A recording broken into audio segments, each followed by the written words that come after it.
खबर विस्तार से। मुंबई में ग्रिड फेल हो गई है और मुंबई की बत्ती गुल हो गई है। बिजली संकट गहरा गया है मुंबई में। ग्रिड फेल होने से मुंबई में बिजली गुल। बेस्ट ने कहा, ग्रिड फेल होने की बात कही। बीईएसटी ने ठाणे के बड़े हिस्से में बिजली गायब। पावर ग्रिड फेल हुई है मुंबई में।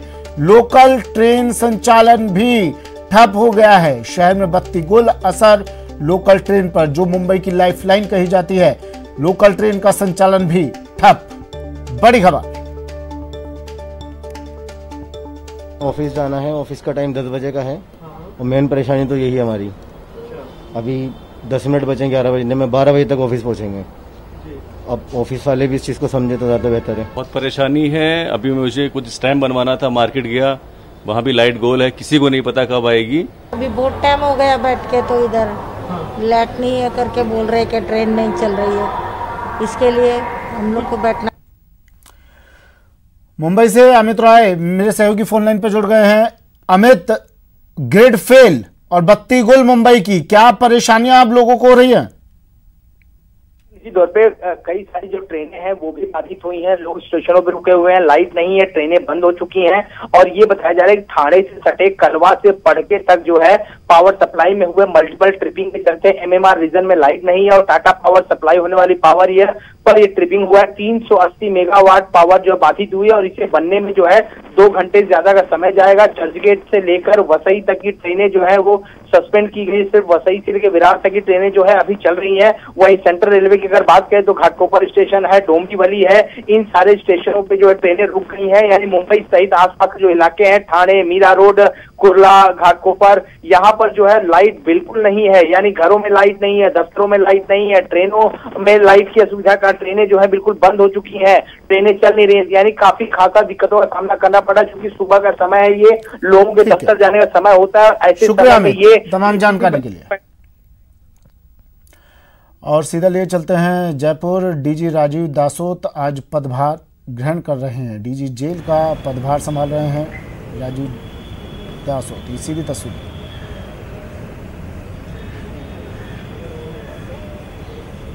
डीजी जेल का पदभार संभालते हुए राजीव दासोत, महानिदेशक मुख्यालय में उन्हें गार्ड ऑफ ऑनर दिया जा रहा है। पदभार संभालने के बाद जेल का निरीक्षण राजीव दासोत करेंगे और इस दौरान जेल के तमाम अधिकारी मौजूद हैं।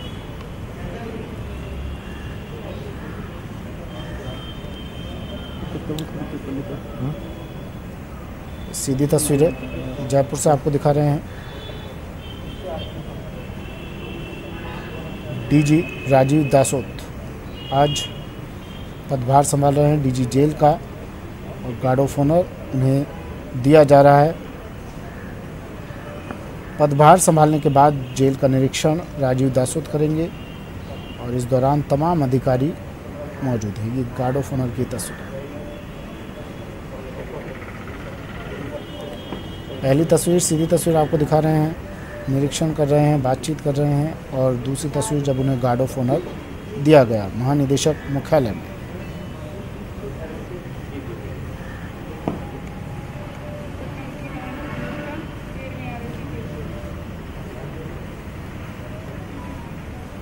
सौरभ गृहस्थी फोन लाइन पर हमारे साथ जुड़ गए हैं। सौरभ, पदभार ग्रहण, राजीव दासोत पदभार संभाल रहे हैं, क्या चल रहा है? जी बिल्कुल, देखिए वरिष्ठ आईपीएस अधिकारी राजीव दासोत इस वक्त जेल के जो तमाम अधिकारी कर्मचारी हैं उनसे मुलाकात कर रहे हैं। कुछ ही देर में अपने कक्ष में वो डीजी जेल का पदभार जो है वो संभालेंगे। इससे पहले उन्हें गार्ड ऑफ ऑनर जो है वो दिया गया है। और क्योंकि हाल ही में जो है वो तबादला लिस्ट आई थी जिसमें राजीव दासोत का जेल में जो है वो तबादला हुआ है, तो आज वो पदभार संभाल रहे हैं। और अब पदभार संभालने के बाद तुरंत ही जेल विभाग के तमाम अधिकारियों की बैठक लेने जा रहे हैं। और यहाँ पर तमाम जो अधिकारी हैं, एडीजी मालिनी अग्रवाल, आलोक वशिष्ठ समेत जो अन्य अधिकारी हैं, वो जेल विभाग में जिस प्रकार की गतिविधियां चल रही हैं उसको लेकर जो है वो तमाम जानकारी देंगे। पावर पॉइंट प्रेजेंटेशन के जरिए तमाम जानकारियां जो है वो दी जाएगी। जैसे कि जिस प्रकार से हम सभी जानते हैं कि राजीव दासोत जो है वो नवाचार करने के लिए माने जाते हैं, तो अब जेल विभाग में जिस प्रकार से उन्होंने पदभार संभाला है, तो अब देखना होगा कि किस प्रकार से जेल में नवाचार जो है वो किए जाते हैं। उनके सामने चुनौतियां भी कई प्रकार की हैं, क्योंकि जिस प्रकार से आए दिन जेल में सुनने में मिलता है कि मोबाइल की जो गतिविधियां होती हैं वो ज्यादा होती है, तो उस पर किस प्रकार से अंकुश लगा पाते हैं। जेल में जो बंदी हैं उनको किस प्रकार से वो आगे ला सकते हैं, उनको कई तरह की एक्टिविटीज भी जो है वो जेल में चलती हैं, उसको लेकर वो किस प्रकार से आगे बढ़ते हैं। इन तमाम चीजों को लेकर अब नजरें उन पर रहने वाली है। लेकिन चूंकि अभी जो है वो राजीव दासोत जो है वो अपने कक्ष में पहुंच गए हैं और कुछ ही पलों में वो डीजी का जो पदभार है जी उसको संभालेंगे और उसके बाद एक बैठक जो है वो होने जा रही है। जी ठीक है, शुक्रिया सौरभ तमाम जानकारी के लिए, तस्वीरें दिखाने के लिए।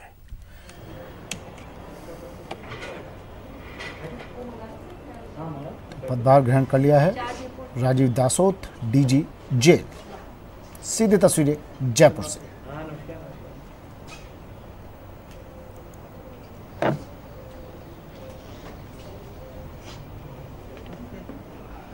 गार्ड ऑफ ऑनर दिया गया राजीव दासोत को। इसके बाद उन्होंने तमाम कर्मचारियों से, अधिकारियों से मुलाकात की और अब पदभार ग्रहण कर चुके हैं।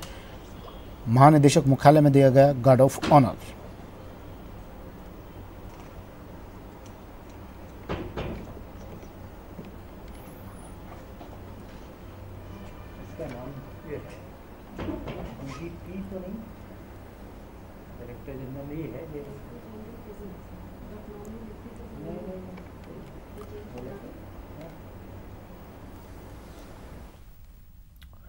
बढ़ते हैं अगली खबर की ओर। लीबिया में 7 अगवा भारतीयों को रिहा कर दिया गया है। अभी ब्रेगा शहर में 7 भारतीय हैं। 14 सितंबर को इन्हें अगवा किया गया था। त्रिपोली जाते हुए ये अगवा हुए थे। यूपी, बिहार, गुजरात और आंध्र से सभी भारतीय हैं। कंस्ट्रक्शन ऑयल कंपनी में काम कर रहे थे।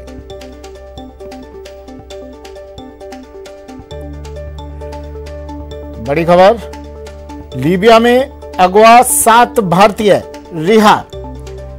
फिलहाल ब्रेगा शहर में ये 7 भारतीय हैं। त्रिपोली जाते हुए इन्हें अगवा किया गया था 14 सितंबर को।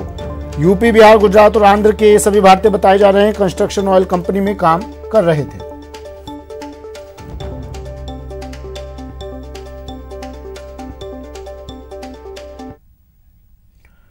और जैसलमेर से बड़ी खबर है। इंडियन आर्मी के नाम से धोखाधड़ी। फेसबुक पर यह धोखाधड़ी चल रही है। इंडियन आर्मी इन जैसलमेर के नाम से आईडी बनाई। सामान बेचने के नाम पर पैसे लूटे जा रहे हैं। न्यूज 18 ने दिए गए नंबरों पर बात की तो 2000 खाते में डालने के लिए बोल रहा है ये धोखेबाज। खुद को जयपुर निवासी बता रहा है ये धोखाधड़ी करने वाला। पंजाब रेजिमेंट थल सेना में वायुसेना का कार्मिक खुद को बता रहा है। खुले तौर पर बॉर्डर एरिया में आर्मी के नाम का दुरुपयोग किया जा रहा है।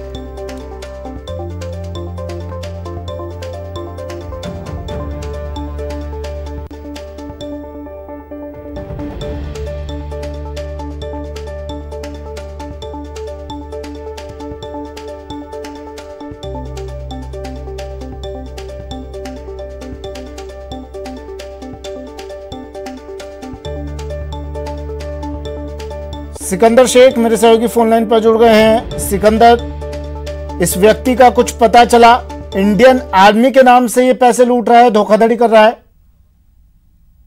एरिया में इंडियन आर्मी के नाम से फेसबुक चलाकर और जैसलमेर का नाम भी उसमें ऐड कर कुछ सामान बेचने की बात कह रहा है। और जिस तरह से हमने उसके फोन पे बात की तो साफ तौर से कह रहा है कि आप 2000 रुपए हमारे अकाउंट में डालिए, फिर हम आर्मी के कुरियर से आपको सामान भेजेंगे और ये सामान आप तक पहुंचेगा, उसके बाद आप बाकी पैसे दीजिएगा। इसका मतलब साफ तौर से वो 2000 रुपए पहले ले रहे हैं। और जब हम उसकी पोस्ट पूछते हैं तो वो बताता है कि मैं पंजाब रेजिमेंट थल सेना में वायुसेना का कार्मिक हूँ।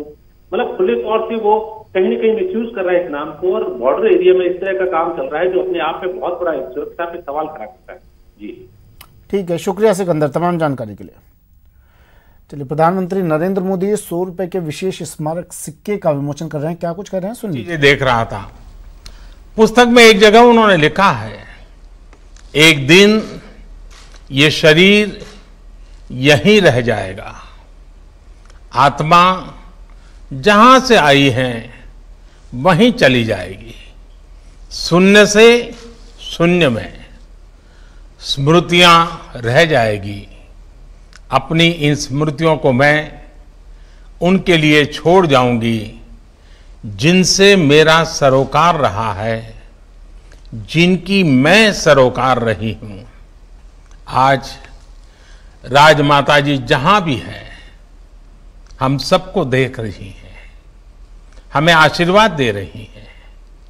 हम सभी लोग जिनका उनसे सरोकार रहा है, जिनकी वो सरोकार रही हैं, वो यहाँ इस विशेष कार्यक्रम में कुछ लोग पहुंच भी पाए हैं और मौजूद भी हैं।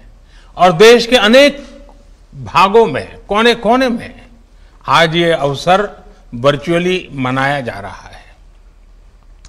हम में से कई लोगों को उनसे बहुत करीबी से जुड़ने का, उनकी सेवा, उनके वात्सल्य को अनुभव करने का सौभाग्य मिला है। आज उनके परिवार के, उनके निकट संबंधी इस कार्यक्रम में हैं, लेकिन उनके लिए हम सब, हर देशवासी उनका परिवार ही था। राजमाता जी कहती भी थी, मैं एक पुत्र की नहीं, मैं तो सहस्त्रों पुत्रों की मां हूं। उनके प्रेम में आकंठ डूबी रहती हूं। हम सब उनके पुत्र पुत्रियां ही हैं, उनका परिवार ही है। और इसलिए ये मेरा बहुत बड़ा सौभाग्य है कि मुझे राजमाता विजयाराजे सिंधिया जी की स्मृति में 100 रुपये के विशेष स्मारक सिक्के का विमोचन करने का अवसर मिला है। हालांकि मैं खुद को आज बंधा हुआ महसूस कर रहा हूं, बहुत बंधा हुआ महसूस कर रहा हूं, क्योंकि मैं जानता हूं कि अगर कोरोना महामारी नहीं होती तो आज इस कार्यक्रम का स्वरूप कितना बड़ा, कितना भव्य होता। लेकिन ये बात मैं जरूर मानता हूं, जितना मेरा राजमाता साहब के साथ संपर्क रहा है, कार्यक्रम भव्य तो नहीं कर पा रहे हैं, लेकिन ये कार्यक्रम दिव्य जरूर है, उसमें दिव्यता है। साथियों, पिछली शताब्दी में भारत को दिशा देने वाले कुछ एक व्यक्तित्वों में राजमाता विजयाराजे सिंधिया भी शामिल थी।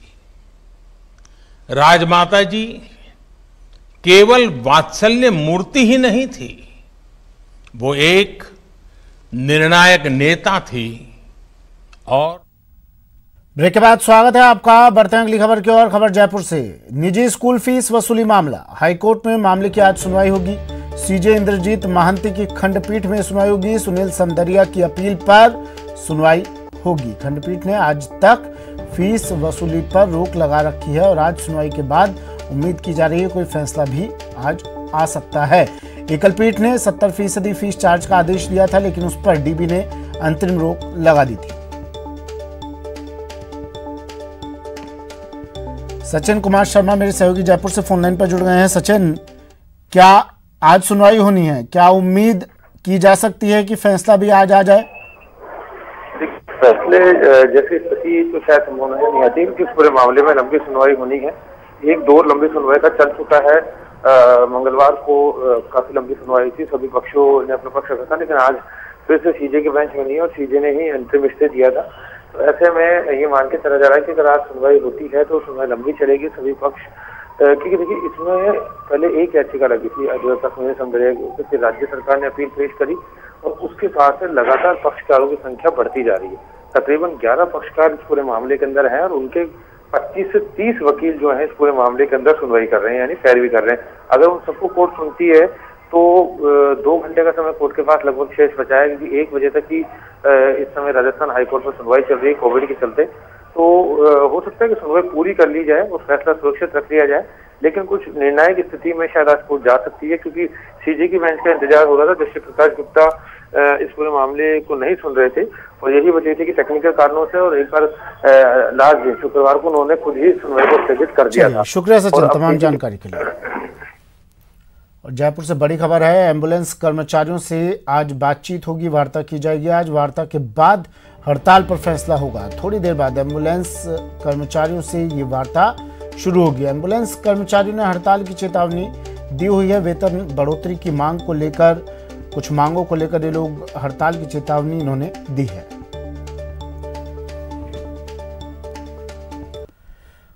और दौसा से बड़ी खबर है, बजरी ट्रॉली ने एक बाइक को टक्कर मार दी और इसके बाद ग्रामीणों का प्रदर्शन। 4 घंटे से ग्रामीणों का प्रदर्शन जारी है। विजयपुरा गांव में ये प्रदर्शन चल रहा है।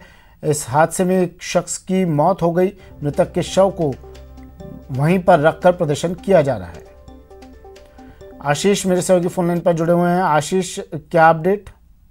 बिल्कुल, ये सुबह 8 बजे ये घटना हुई थी। बाइक सवार युवक था जो सवाई माधोपुर जिले का रहने वाला था और वह युवक अपने सवाई माधोपुर जा रहा था। इसी दौरान ये विजयपुरा के समीप एक अवैध बजरी का परिवहन करता हुआ एक ट्रैक्टर वहां पर आया और ट्रैक्टर ने इस बाइक को टक्कर मार दी, जिससे बाइक सवार युवक की मौत हो गई।